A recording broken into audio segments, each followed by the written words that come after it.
महिला व बालकल्याण मंत्री आदिती तटकरे आपल्यासोबत आहेत. सरसकट स्क्रुटिनी करण्यासंदर्भामध्ये एक चर्चा कानावर येते. राज्य सरकारचं नेमकं या संदर्भातलं काय धोरण आहे? सरसकट स्क्रुटिनी होणार नाहीये. एक आम्ही कंप्लेंट बेस्ड ज्या स्क्रुटिनी आहेत आम्ही सुरुवातीपासून त्या संदर्भातली स्पष्टता दिली, पण ज्या संदर्भातल्या कंप्लेंट झालेल्या आहेत त्या बाबी साधारणपणे आम्ही सगळीकडे व्हेरीफाय करणार आहोत. उदाहरणार्थ 2.5 लाखाच्या पेक्षा कमी उत्पन्न असणाऱ्यांना आपण लाभ देतो, पण स्क्रुटिनी ज्या वेळेला आम्हाला या संदर्भातल्या अनेक तक्रारी ज्या वेळेला स्थानिक प्रशासनाकडून मिळत आहेत किंवा काही स्वइच्छेने सुद्धा काहींनी ॲप्लिकेशन केलेले आहेत की आता आमचं उत्पन्न 2.5 लाखाच्या पेक्षा अधिक झालेलं आहे, आम्ही या योजनेसाठी आता पात्र नाही, किंवा डोमेसाईल सर्टिफिकेटची एक अट आहे, म्हणजे आपल्या राज्यातल्या जे स्थायिक आहेत त्याच महिलांना आपण याचा लाभ देतोय. काही विवाहित होऊन ज्या आता दुसऱ्या राज्यामध्ये गेलेल्या आहेत असे काही केसेस आहेत. त्याचबरोबर आपलं दुचाकी ज्यांची आहेत त्यांना त्याचा लाभ हा योजनेचा निकषानुसार मिळणं, शासन निर्णयानुसार मिळणं अपेक्षित आहे. पण काही 4 व्हीलर्स ज्यांचे आहेत त्यांनी हा लाभ घेण्यात आलेला आहे, अशा काही स्थानिक प्रशासनाकडनं तक्रारी आलेल्या आहेत. म्हणून या ज्या काही मुद्द्यांवर आहे इथे आपण पॅन जी त्याची व्हेरिफिकेशन क्रॉस व्हेरिफिकेशन आहोत ते आपण करणार आहोत. सरसकट स्क्रुटिनी काही सगळ्या ह्यांची होणार नाहीये. ज्यांचं उत्पन्न 1 लाखापेक्षा कमीच असेल किंवा ज्यांनी ह्याच निकषानुसार अर्ज भरलेले आहेत त्यांचा स्क्रुटिनीचा काही विषय येत नाही. ह्या जे 5 पॅरामीटर्स आपण ठरलेले आहेत याच्यानुसार क्रॉस व्हेरिफिकेशन आपण करणार आहोत. ज्यांच्या तक्रारी आलं त्यांचं ठीक आहे, त्यांचं तुम्ही जे आहे ते बंद कराल, त्यांचा लाभ जो आहे तो बंद कराल, परंतु ज्यांच्या तक्रारी आले नाहीत मात्र ते बोगस आहेत अशांचं काय करणार? आपण क्रॉस व्हेरिफिकेशन जे करत आहोत ते या 5 बाबींना धरून आपण सरसकट क्रॉस व्हेरिफिकेशन करत आहोत. याच्या सरसकट म्हणजे सर्व लाभार्थ्यांचं आपण करणार आहोत. साधारणपणे जर आपण बघितलं तर एक मेजरली 60-70% चंक असा आहे जे असे ना तसे ज्यांचं जे पिवळा आणि केशरी कार्ड धारक आहेत यांचं उत्पन्नच 2.5 लाखापेक्षा कमी आहे, यांचं 1 लाखच उत्पन्न आहे म्हणून ते पिवळा आणि केशरी कार्ड धारक आहेत, त्याच्यामुळे ते तसेही ह्या निकषांमध्ये स्क्रुटिनीच्या बसत नाही आहेत. एक ज्यांची दुचाकीच वाहनं आहेत किंवा ज्यांचं कुठेही त्या ह्याच्यातलं रजिस्ट्रेशन नाही आहे ते तसंही या निकषामध्ये बसत नाही आहेत. एक ज्यांचे आधार कार्ड आणि बँकेच्या खात्याचा नंबर मॅच होतोय ते तसेही या स्क्रुटिनीमध्ये हे होत नाही आहेत. आपण तेवढ्याच घटकाबद्दल बोलतोय ज्यांनी यामध्ये डिफॉल्टर्स केलेले आहेत, त्याच्यामुळे त्याच्यामध्ये सरसकट काही लाभार्थी उडणार आहेत का नव्याने काही त्यांचं रजिस्ट्रेशन केलं जाणार आहे किंवा क्रॉस व्हेरिफिकेशन हे आपण फक्त हे पॅरामीटर्स तपासतोय. ह्या पॅरामीटर्समध्ये ज्यांचं काही डिफॉल्टर्स असतील त्यांचे जे काही त्या बाबतीतला निर्णय तो आपण घेणार आहोत. पण याच्यामध्ये जे तुमचे मूळ लाभार्थी जे 70-75% किंवा 80% अधिक जे ते त्या ह्याच्यामध्ये ऑलरेडी त्या पॅरामीटर्समध्ये आहेत, त्याच्यामुळे त्यांचं याच्यामध्ये त्यांना काही डॅमेज होण्याचं किंवा त्याच्यामध्ये काही क्रॉस व्हेरीफाय होण्याचा काही विषय येत नाहीये. आपण या 5 पॅरामीटर्सवर आपण क्रॉस व्हेरिफिकेशन हे करणार आहोत.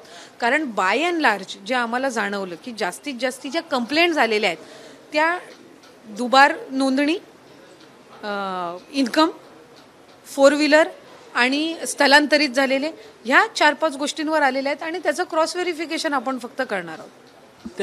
अशा किती तक्रारी तुमच्याकडे आलेत आणि आता हे जे बोगस तुम्हाला सापडलेत त्यांचे पैसे तुम्ही वापस घेणार? नाही, आता जे काही त्याच्यामध्ये असे आहेत की ज्यांना सरकारी नोकरी वगैरे लागलेली आहे तर ते आता या योजनेमध्ये पात्र होत नाही आहेत.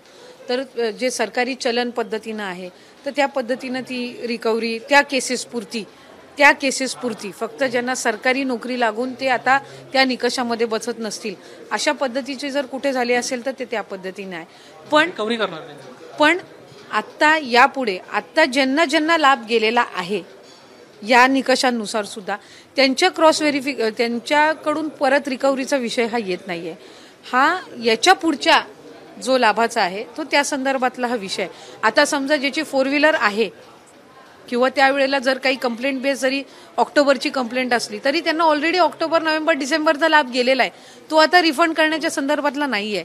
हे जे आम्ही फिल्ट्रेशन करत आहोत हे ऑक्टोबरमध्ये, काही सप्टेंबर एंडमध्ये, ऑक्टोबरमध्ये काही प्राप्त झाले, काही नोव्हेंबरमध्ये प्राप्त झालेले आहेत, या 1.5-2 महिन्याच्या आचारसंहितेच्या कालावधीमध्ये काही प्राप्त झालेले आहेत. वर्धा जिल्ह्यातून आहेत, पालघरमधून आहेत, काही यवतमाळमधून आहेत, काही नांदेडमधून आहेत, काही म्हणजे अशा बऱ्याचशा जिल्ह्यांमधनं साधारणपणे 2-3 जरी तक्रारी आहेत त्याच्यामधून आपण हे 5 पॅरामीटर्स जे आहेत ते सेट केलेले आहेत की मॅक्झिमम कंप्लेंट ह्या 5 पॅरामीटर्सबद्दल आहेत आणि त्याच्यामुळे आपण ह्या 5 पॅरामीटर्सची आपण क्रॉस व्हेरिफिकेशन करत आहोत. साधारणपणे ही प्रक्रिया कधीपर्यंत होईल आणि किती तक्रारी आल्यात तुमच्याकडे? एक तक्रारींचा एक्झॅक्ट अंदाज मला बायांना प्रिसाईज नंबर किंवा ॲक्युरेट नंबर मला सांगता येणार नाही. मॅक्झिमम ज्या आमच्या तक्रारी आल्या ते ह्या सगळ्या पॅरामीटर्सच्या होत्या आणि त्याच्यावरनं आपण हे डिसाईड केलं. एक साधारणपणे पुढच्या 8 ते 10 दिवसामध्ये आपल्याला एक 70-75% जे या संदर्भातलं हे आहे ते होईल आणि जसे जसे येत जातील त्या पद्धतीनं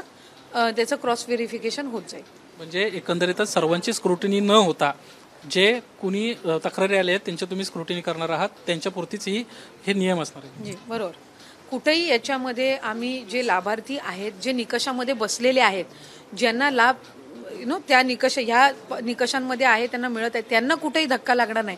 पण त्या निकषांच्या पलीकडे कंप्लेंट्स जे आलेले आहेत आणि त्यांना जो अधिकचा लाभ किंवा चुकीचा लाभ मिळतोय ही त्या संदर्भातलं फक्त क्रॉस व्हेरिफिकेशन आहे. ज्यावेळेस तुम्ही स्क्रुटिनी कराल, ज्यावेळेस तुम्ही डेटा घ्याल, त्यावेळेस 4 व्हीलरवाल्या मंडळींची देखील एक संख्या तुम्हाला परिवहन विभागाकडून मिळू शकेल. म्हणजे परिवहन विभागाशी तुम्ही कनेक्ट करणार आहात.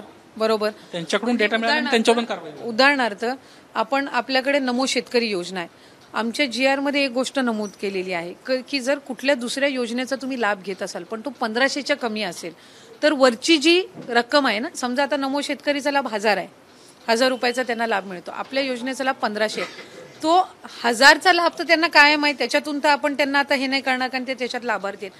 आपल्याला ती ब्रॅकेट अमाऊंट जी आहे ना वरची जी राहते ती त्या ठिकाणी फक्त 500ची भरून काढणे म्हणजे मिनिमम 1500चा लाभ, 1500चा लाभ हा त्यांना असणार आहे. त्याच्यासाठी आम्हाला त्या संबंधित डिपार्टमेंटसोबत त्याचं कोऑर्डिनेशन करावं लागणार आहे.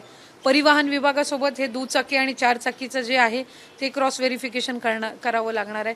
आम्हाला IT डिपार्टमेंटकडे उत्पन्नाचं जे हे आहे 2.5 लाखाचं ते आपल्याला करावं लागणार आहे. EKYC साठी आम्हाला सेंट्रल गव्हर्नमेंटची आधारची परवानगी त्या निमित्ताने लागणार आहे, तर ते आपण त्यामध्ये करणार आहोत. तर ज्या डिपार्टमेंटसोबत ते निगडीत असेल त्या डिपार्टमेंटसोबत आम्ही त्याचं जे क्रॉस व्हेरिफिकेशन आहे डेटाचं ते करणार आहोत. धन्यवाद ताई आमच्याशी बातचीत केल्याबद्दल. एकंदरीत जो कन्फ्युजन होतं की सरसकट स्क्रुटिनी होणार का, तर सरसकट स्क्रुटिनी होणार नाहीये. ज्यांच्याबद्दलच्या तक्रारी प्राप्त झालेल्या आहेत त्यांच्यावर कारवाई होणार आहे. त्या तक्रारी परिवहन विभागाकडून पण येऊ शकतात आणि परिवहन विभागाकडून जो डेटा प्राप्त होईल त्या डेटामध्ये ज्यांच्याकडे 4 व्हीलर्स आहेत त्यांच्यावर प्रामुख्याने कारवाई होताना पाहायला मिळेल. आधीचे हप्ते त्यांना मिळालेले आहेत, मात्र नंतरचे जे हप्ते आहेत ते त्यांना मिळणार नाहीत. कॅमेरामॅन सचिन शिंदे, सनिलेश बुदावले, ABP माझा, मुंबई.